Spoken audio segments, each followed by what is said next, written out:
Ndio maana mwingine anakuja anafuata, man of God, nitoe nini ili niweze kufika kule napotakiwa kufika? How much should I give? Nitoe shingapi as an offering? I told them, put your money away, my friend. Weka hela yako pembeni. And there is a currency, kuna fedha, kuna currency, kuna fedha ambayo inatumika na sio ya shillings. It's called prayer. Inaitwa maombi. Anasema wale ambao wataabide, watakaa katika chumba cha siri na kuomba, Mungu wa mbinguni aonaye sirini atawajaza.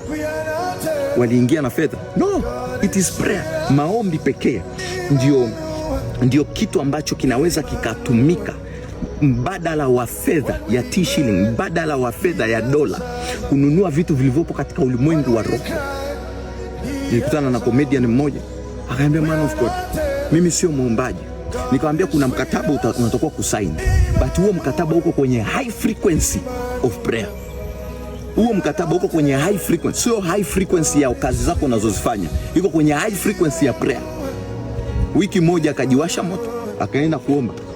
After 1 week, now he has signed a contract. So hapa unaweza kusema labda alifanya kazi. No, kwa sababu amekuwa akifanya kazi kwa muda mrefu. It means currency, fedha iliyotumika hapa sio ya shillings, is called prayer. So ili mtu aweze kujenga hatima ya maisha yake, he needs to learn how to pray.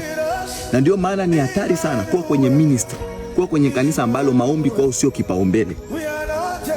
Yani mnafundishana masaa 3, mnaomba dakika 5. You are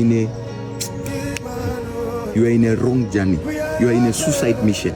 Hautajenga maisha yako, hautajenga hatima, hautafika kule ambapo Mungu anataka wewe ufike. Power.